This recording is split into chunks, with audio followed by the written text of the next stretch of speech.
ልቀቃትና ወራ ቁጭ እንጂ አንተም እዛ ጋር ቁጭ ቁጭ እሱ ጋር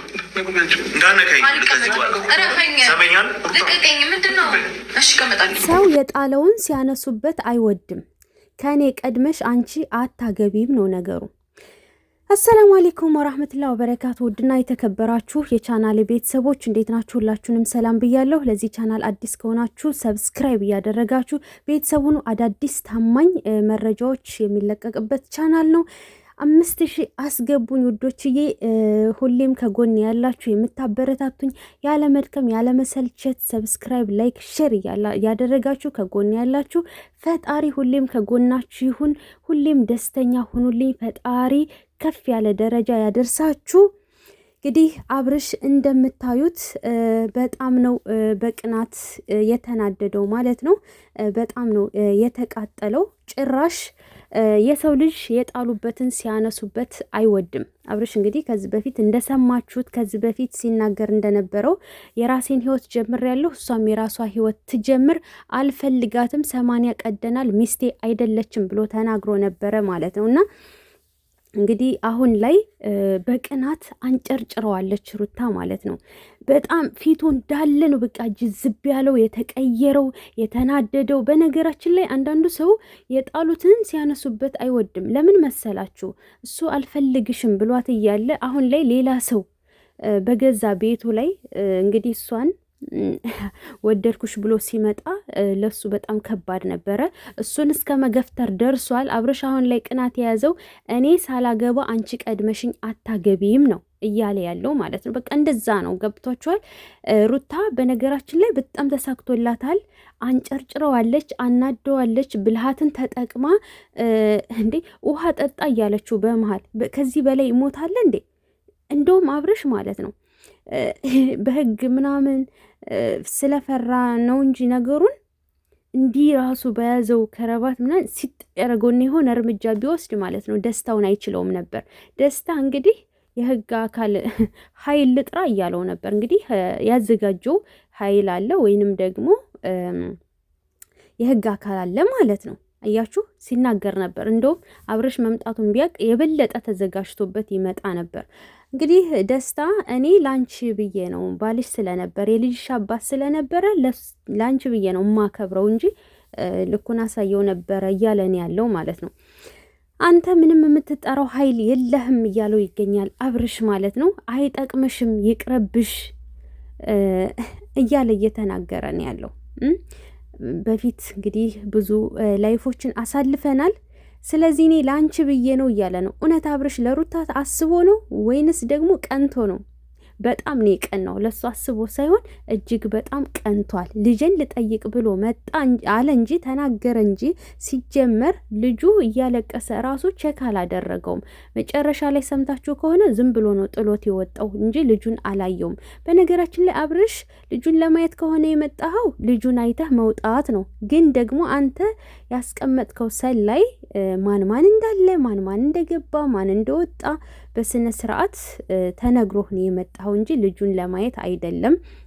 ሲቀጥል ቤቴ ቤቴ እያልክ ነው።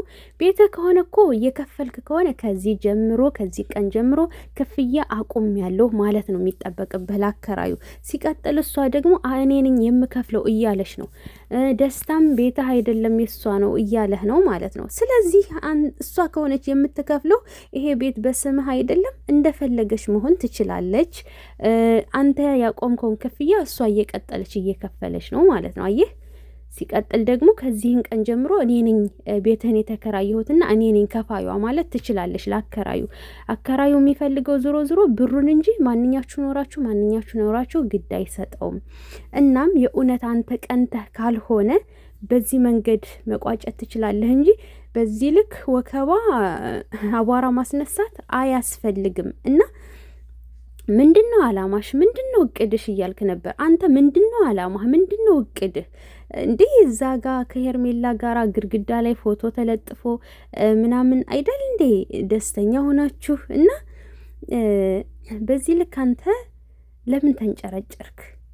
ይሄ ሰው እንግዲህ ደስታ እኔ ካንተ እሷን ነጥዬ ይዣት ሂጄ አውሮፓ መኖር ነው አላማዬ እያለህ ነው።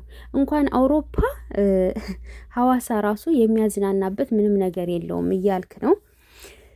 ነገር ግን ሰዎችን በእይታ ባንገምት ጥሩ ነው። ይሄ ልጅ እንግዲህ ውትድርና ሁላ ሰልጥኗል እየተባለ ነው ያለው እና አብርሽ ለራስህ ስትል ተጠንቀቅ ማለት አጣራ። ነገሮችን በእይታ አትገምት። ይሄ ሰው ቢዝነስ ሊኖረው ይችላል፣ የሆነ አቅም ሊኖረው ይችላል። በጣም ብዙ ነገሮች ገብቶሃል። እና የሰው ማንነት እንዲህ በደንብ ሳናቅ ብንናገር አይ የሆነ ነገር አድርገህ ራስህን ጎል ውስጥ እንዳትከት ነው የምነግርህ እንደ አንድ እህት ማለት ነው። እናም ሩታ ተሳክቶላታል። ማንጨርጨር ነበር እቅዷ፣ አሳክተዋለች። ባለፈው ለታ ሄርሜላን አንጨረጨረቻት፣ አቃጠለቻት። አሁን ደግሞ የአብርሽ ተራ ደርሶ እሱን እያቃጠለችው ነው ያለችው። በነገራችን ላይ አብርሽ ይሆናል ላይ ሊያልቅና ለመምሰልም ራሱን እየተቆጣጠረ ነው፣ እርምጃ እንዳይወስድም እዛ ጋ የህግ አካል ምናምን ይመጣል፣ ጥበቃዎች የመሳሰሉት ጎረቤት ሁሉ ተሰብስቦ ሌላ ነገር ነው የሚፈጠረው። ሌላ ነገር ተፈጠረና አብርሽ እስር ቤት ገባ ማለት ደግሞ በገዛ ቤቱ ላይ እንግዲህ የሩታ አፍቃሪ ሊመላለስ ነው ማለት ነው። አስቡት። ያ እና ጠቅልሎ ይወስዳታል ብሎ ስጋት ስላለበት ነው እርምጃ ያልወሰደው። ገባችሁ? ራሱን ተቆጣጥሮ። በነገራችን ላይ አብርሽ ጥፋት ላይ ይቸኩላል። ነገር ግን እንዲህ መጣላት መቧከስ ምናምን ላይ ግን ብዙም ፈጣን አይደለም፣ ቀስ ያለ ሰው ነው። እንግዲህ ዛቻ ዝቷል። ከዚህ በኋላ ድጋሜ ካገኘኋችሁ በሽጉጥ ነው የምደፋችሁ እያለ ነው ማለት ነው። እንግዲህ የሰው አጥፍተህ የሆነ ነገር እንዳትሆን ለቀጣዩ የሩታ አፍቃሪም ተዘጋጅቶ ይመጣል። ያውም በጋርድ ምናምን ብዬ አስባለሁ። ምክንያቱም ቢዝነስ ያለው ሰው ነው። ወይ ጋርድ ይቀጥራል ወይ የህግ አካላቶችን ስልኩን እንዲጠባበቁ ያደርጋል ማለት ነው። እና እንግዲህ አብርሽ እንኳን አንተ ማስትረስ ብትሆን እኔ 2ኛ ክፍል ተምሬ እበልጥሃለሁኝ። ምንድን ነው እንደዚህ የዱርዬ ስራ የምትሰራው እያለ ነው። እሺ እሱ የሚሰራው የዱርዬ ስራ ከሆነ የአንተ ስራ ምንድን ነው ይባለው? የአንተ ስራ የሚያጸድቅ ነው ወይስ ምንድን ነው? ምክንያቱም አንተ ሚስት አርግዛ እንኳ ስንት ነገር ስታደርግ የነበርክ ሰው፣ ሄርሜላ ቤት ፎቶ ሲለጠፍ ዋው ያምራል ምናምን ስትል የነበርክ ሰው ነህ። ስትሰራ ምናምን ወዘተ። እኔ ዝርዝር ውስጥ መግባት አልፈልግም። ነገር ግን ይሄ ደስታ አፍቃሪ ነው። ለዛውም 80 የቀደደች ሴት ጋር ትዳር ላይ ያልሆነች ሴት ነው ያፈቀረው። ኦልሬዲ በቃ ፍሪ የሆነች ሴት ጋር ነው ፍቅሩን እየገለጸ ያለው። አፍቅሮም የመጣው ያው ሰዓቱ ባይሆንም አሁን ግን ደግሞ አፍቅሮ ነው። ለዛውም ትዳር የሌላትን ሴት ነው ያፈቀረው። ስለዚህ እሱ ምንም አይነት ጥፋት የለበትም ማለት ነው። ያንተስ ምንድን ነው የሚባለው? ለዛውም በ80 ላይ እንደዚያን ሁሉ ስታደርግ የነበረውና አብርሽ እንግዲህ በጣም ነው የተናደደው። የሩታ እቅድ ተሳክቶላታል። እንጭርጭር ብሏል። በቃ በምን ቃል ልግለጽ እንዴ? ፊቱ ሁላ እንዴት እንደተቀያየረ እያያችሁ ነው። ቁጭ በኝ እንነጋገር ብሎ በፍቅር ለማናገርም ራሱ እየሞከረ ነው። እሷ ግን ምንም ማብራራት አይጠበቅብኝም እያለችው ትገኛለች። በስተመጨረሻም ዝቶ ወጥቷል። ውዶችዬ በቀጣይ ቪዲዮ እንገናኝ ይሆናል። ሰብስክራይብ፣ ላይክ፣ ሼር እያደረጋችሁ ቤተሰብ ሁኑ። ሁሌም ከጎኔ ሆናችሁ የምታበረታቱኝ ፈጣሪ ሁሌም ከጎናችሁ ሆኖ ከፍ ያለ ደረጃ ያደርሳችሁ። ወዳችኋለሁ። ሰላም ቆዩልኝ።